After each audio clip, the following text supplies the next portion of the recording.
स्वागत है आपका आपके अपने YouTube चैनल एग्जाम पॉइंट पर। मैं रोज की तरह आज फिर 1 अक्टूबर 2025 का करंट्स अफेयर लेकर आया हूं। आज 1 अक्टूबर के जितने भी इम्पोर्टेंट क्वेश्चन बनते हैं उन्हें हम डिस्कस करेंगे, उनके इम्पोर्टेंट फैक्ट भी जानेंगे। दोस्तों, आप किसी भी एग्जाम की तैयारी कर रहे हैं तो ये वीडियो आपके लिए मोस्टफुल रहने वाला है। इस वीडियो की पीडीएफ डाउनलोड करने के लिए आप हमारे टेलीग्राम चैनल एग्जाम पॉइंट पर जाकर वहां से पीडीएफ डाउनलोड कर सकते हैं। आइए शुरू करते हैं। पहला क्वेश्चन है, देख लेते हैं। भारतीय क्रिकेट कंट्रोल बोर्ड बीसीसीआई को सीनियर मेंस सिलेक्ट कमेटी में किन दो पूर्व क्रिकेटरों को नया सदस्य नियुक्त किया गया है? सही आंसर है बी, प्रज्ञान ओझा और रुद्र प्रताप आरपी सिंह। की पॉइंट देखते हैं। भारतीय क्रिकेट चयन नेतृत्व में महत्वपूर्ण बदलाव के तहत भारतीय क्रिकेट कंट्रोल बोर्ड बीसीसीआई ने प्रज्ञान ओझा और रुद्र प्रताप आरपी सिंह को सीनियर मेन सिलेक्ट कमेटी के नए सदस्य के रूप में नियुक्त किया। यह घोषणा बीसीसीआई की वार्षिक सामान्य सभा एजीएम के दौरान 28 सितंबर 2025 को की गई। ये दोनों पूर्व भारतीय क्रिकेटर एस शरत और सुब्रतो बनर्जी की जगह अजीत अग्गर की अध्यक्षता वाली चयन समिति में शामिल होंगे। यह कदम उस समय आया जब बीसीसीआई ने महीने की शुरुआत में 5 सदस्य समिति में 2 खाली पदों को भरने के लिए आवेदन आमंत्रित किए थे। आइए दूसरे नंबर क्वेश्चन देखते हैं। भारत का पहला integrative oncology research and care centre IORCC कहाँ उद्घाटित किया गया है? सही आंसर है बी, ऑल इंडिया इंस्टीट्यूट और आयुर्वेद AIIA धरगाल गोवा में। की पॉइंट लिखते हैं। 10वें राष्ट्रीय आयुष दिवस पर आयुष मंत्रालय ने भारत का पहला integrative oncology research and care centre IORCC all India institute of Ayurvedic Dhargal Goa में उद्घाटित किया गया है। यह अग्रणी कैंसर पुनर्वास में एक नई क्रांति लाने के लिए बनाया गया है, जो आयुर्वेद, योग, पंचकर्म और आधुनिक ऑन्कोलॉजी को एक ही छत के नीचे एकीकृत करता है। यह केंद्र न केवल उपचार बल्कि अनुसंधान और प्रशिक्षण के लिए भी विकसित किया गया है, जिसका उद्देश्य साक्ष्य आधारित रोगी केंद्रित देखभाल प्रदान करना। यह भारत में कैंसर पुनर्प्राप्ति दृष्टिकोण में एक महत्वपूर्ण बदलाव है। आइए तीसरे नंबर का क्वेश्चन देखते हैं। भारत सरकार ने हाल ही में श्रीश चंद्र मुर्मू को किस पद पर नियुक्त किया गया है? सही आंसर है बी, भारतीय रिजर्व बैंक RBI के उप गवर्नर के रूप में। की बनते भारत में केंद्रीय बैंकिंग नेतृत्व में एक महत्वपूर्ण कदम के तहत सरकार ने गिरीश चंद्र मुर्मू को भारतीय रिजर्व बैंक RBI का उप गवर्नर नियुक्त किया। उनकी 3 साल की अवधि 9 अक्टूबर 2025 से शुरू होगी। मुर्मू, जो वर्तमान में RBI में कार्यकारी निर्देशक के रूप में सेवा दे रहे हैं, राजेश्वर राव की जगह लेंगे, जिनकी अवधि 8 अक्टूबर 2025 को समाप्त हो रही है। आइए चौथे नंबर का क्वेश्चन देखते हैं। भारत सरकार ने कौन सी रिपोर्ट जारी की जिसमें राष्ट्रीय व राज्य स्तरीय वन लेखे सम्मिलित की गए हैं? सही आंसर है भी, फॉरेस्ट अकाउंट 2025 की पढ़ते। भारत सरकार ने फॉरेस्ट अकाउंट 2025 वन लेखे 2025 जारी की, जिसमें खंड 1 स्तरीय राष्ट्रीय स्तर के वन लेखे, खंड 2 राज्य स्तर प्रवृत्तियां और साहित्य समीक्षा शामिल है। यह रिपोर्ट पर्यटन, पर्यावरण, आर्थिक लेखांकन प्रणाली ढांचे पर आधारित है और अंतर्राष्ट्रीय सर्वोत्तम प्रथाओं के अनुरूप भारत के वनों की भौतिक, मौद्रिक, पारिस्थितिकी तंत्र सेवाओं का आकलन प्रस्तुत करती है। 1 दशक से अधिक आंकड़ों का पर आधारित यह रिपोर्ट वन संरक्षण, जलवायु परिवर्तन, समन, वन सेवाओं के आर्थिक मूल्यांकन में भारत की प्रगति को रेखांकित करती है। 2070 तक नेट जीरो लक्ष्य की दिशा में भारत की प्रतिबद्धता को मजबूत करती है। 5वें नंबर का क्वेश्चन देखते हैं। हिमाचल प्रदेश स्थित किस जैव मंडल आरक्षित क्षेत्र इसको विश्व जैव मंडल आरक्षित क्षेत्र नेटवर्क में शामिल किया गया है? सही आंसर है सी, शीत मरुस्थल जैव मंडल की पूर्णता। भारत ने 2 महत्वपूर्ण पर्यावरणीय उपलब्धि हासिल की। पहली, हिमाचल प्रदेश स्थित शीत मरुस्थल जैव मंडल आरक्षित क्षेत्र को यूनेस्को के विश्व जैव मंडल आरक्षित क्षेत्र नेटवर्क में शामिल किया गया। दूसरी, बिहार में मोही नदी, अर्ध भूमिया, गोकुल जलाशय और फतेहपुर झील को रामसर स्थल का दर्जा मिला, जिसे भारत में ऐसे अंतर्राष्ट्रीय स्तर पर महत्वपूर्ण आर्द्रभूमि की संख्या 93 की गई। ये उपलब्धियां जैव विविधता संरक्षण, पारिस्थितिकी तंत्र, लचीले एवं सतत विकास के प्रति भारत की प्रतिबद्धता को पुष्ट करती है। छठे नंबर का क्वेश्चन, भारत ने हाल ही में किस लड़ाकू विमान को 62 वर्षों की सेवा के बाद औपचारिक रूप से सेवानिवृत्त कर दिया?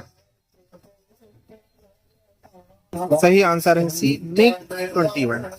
की पॉइंट, भारत ने आधिकारिक रूप से अपने सबसे प्रतिष्ठित लड़ाकू विमानों में से एक MiG-21 MiG-21 को अलविदा कह दिया। भारतीय वायु रक्षा में अपनी अग्र दीर्घायु योगदान के लिए प्रसिद्ध MiG-21 को 1963 में पहली बार शामिल किए गए चंडीगढ़ वायुसेना स्टेशन पर एक औपचारिक फ्लाई पास्ट के साथ सेवा मुक्त किया गया। इस तरह 62 वर्षों के एक गौशाली युग का अंत हुआ। इस MiG-21 की अंतिम परिचालन इकाई नंबर 23 काइट पैथन अब सक्रिय सेवा से सेवानिवृत्त हो गई। 7वें नंबर का क्वेश्चन देखते हैं, राष्ट्रीय भूविज्ञान पुरस्कार किसने प्रदान किया है? सही आंसर है बी, द्रौपदी मुर्मू। की पॉइंट, राष्ट्रपति द्रौपदी मुर्मू ने 26 सितंबर को राष्ट्रपति भवन संस्कृत के में राष्ट्रीय भूविज्ञान पुरस्कार 2024 प्रदान की। इस अवसर पर 20 प्रख्यात वैज्ञानिकों को खनिज अन्वेषण, अनुप्रयुक्त विज्ञान, पर्यावरण स्वतंत्रता में उत्कृष्ट योगदान हेतु सम्मानित किए गए। ये पुरस्कार 1966 में खनन मंत्रालय द्वारा स्थापित किए गए थे। भारत के भूवैज्ञानिक परितंत्र में नवाचार उत्कृष्टता को सम्मानित करते हुए समारोह में केंद्रीय मंत्री जी किशन रेड्डी, मंत्रालय सचिव पीयूष गोयल, DSI महानिदेशक अमित शाह भी उपलब्ध रहे। 8वां देख लेते हैं,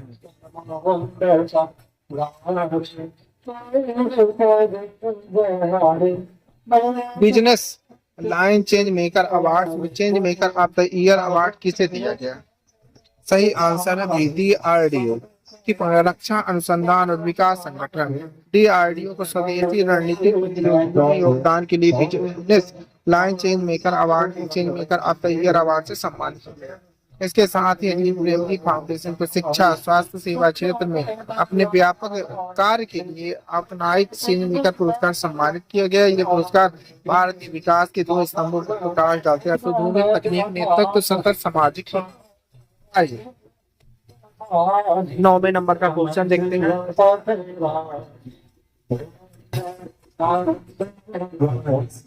टाटा मोटर्स ने शैलेंद्र चंद्र को किस पद पर नियुक्त किया है? ऑप्शन है सी, प्रबंध निर्देशक और CEO की। टाटा मोटर्स शैलेंद्र चंद्र को 1 अक्टूबर 2025 से मैनेजिंग डायरेक्टर CEO नियुक्त किया। उनका कार्यकाल 3 वर्षों का होगा, जो 30 सितंबर 2028 को समाप्त होगा। Shailendra Chandra Tata passenger electronic mobility limited TPEM के MD के रूप में भी बने रहे।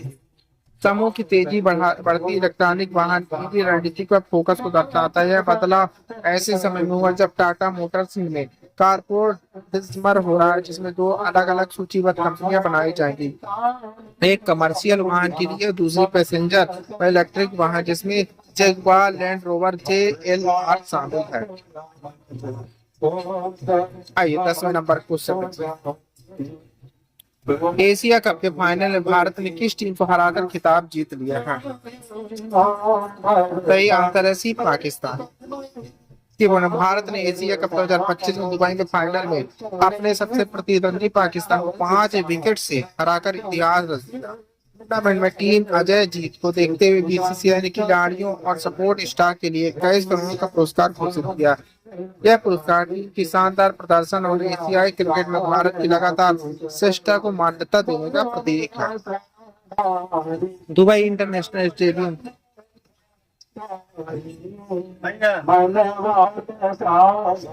खेले गए थर्ड स्टेट फाइनल भारत ने पाकिस्तान का लक्ष्य शांतिपूर्वक हासिल किया। कप्तान सूर्य कुमार यादव का महत्वपूर्ण योगदान दिया।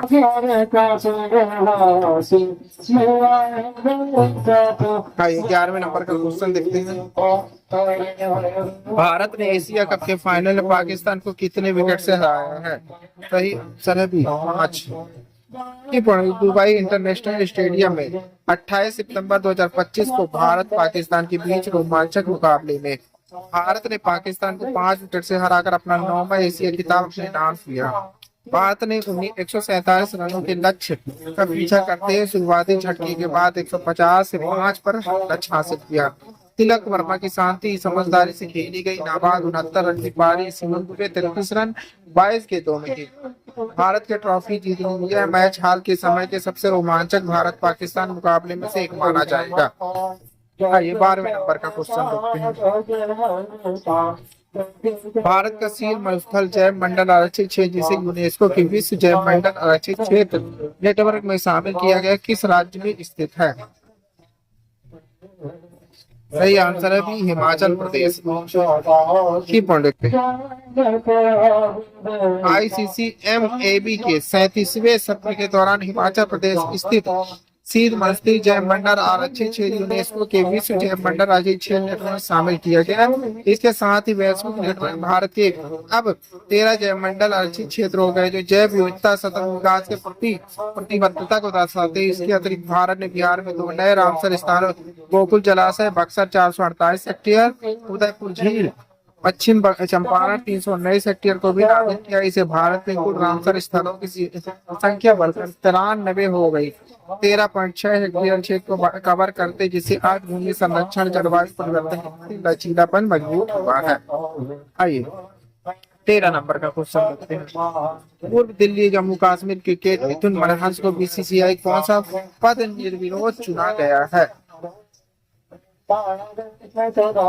सही आंसर है बी 37वां अध्यक्ष। पूर्व दिल्ली और जम्मू कश्मीर क्रिकेट मिथुन मनहंस को BCCI का 37वां अध्यक्ष निर्विरोध चुना गया है।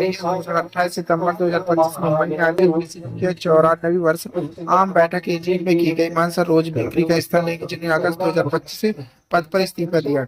इसके बीच में राजीव शुक्ला अंतरिम अध्यक्ष के रूप में सेवा दे रहे हैं। चुनाव भारतीय क्रिकेट में पूर्व खिलाड़ी के शीर्ष प्रशासनिक पदों में आने की प्रवृत्ति को जारी रखेगा। आइए 14 नंबर का क्वेश्चन देखते हैं। वरिष्ठ अधिवक्ता आर वेंकटमणि को अटॉर्नी जनरल ऑफ इंडिया के रूप में कितने साल के अतिरिक्त कार्यकाल के लिए पुनर्नियुक्त किया गया है?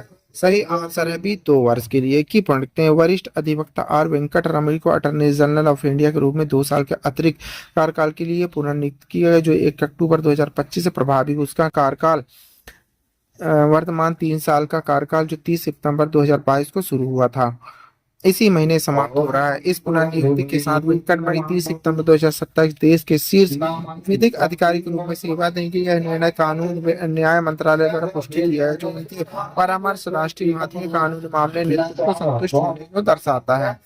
आइए लास्ट क्वेश्चन देख लेते हैं।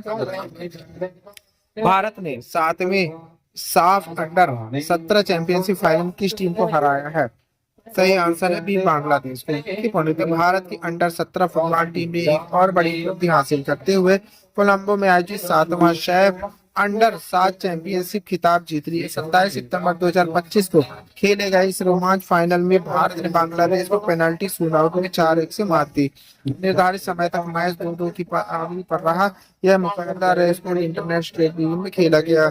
तल्ला मुआन अजनान शाह के गोतरा भारत को हाफ टाइम 2-1 की बढ़त दिलाई। आइए आपके लिए क्वेश्चन है। इसी क्वेश्चन का आंसर आप लोग को कमेंट्स बॉक्स में देना है। क्वेश्चन देखिए। भारत में जन्म लेने वाली वैधता प्राप्त करने वाली पहली चीता का नाम क्या है? माया मुखी कृति फांसी। दोस्तों इस क्वेश्चन का आंसर आप लोग को कमेंट्स बॉक्स में देना है। क्वेश्चन का आंसर आप लोग कमेंट बॉक्स में दीजिएगा भूलिएगा। आप पढ़ रहे हैं 30 सितंबर 2025 का डेली करंट अफेयर। दोस्तों आप किसी भी एग्जाम की तैयारी कर रहे हैं तो ये वीडियो आपके लिए यूजफुल रहने वाला है। इस वीडियो की PDF डाउनलोड करने के लिए आप हमारे टेलीग्राम चैनल एग्जाम पॉइंट पर जाकर वहां से PDF डाउनलोड कर सकते हैं। Thank you for watching my video. इस वीडियो को ज्यादा से ज्यादा शेयर करें, लाइक करें, कमेंट करें। Thank you.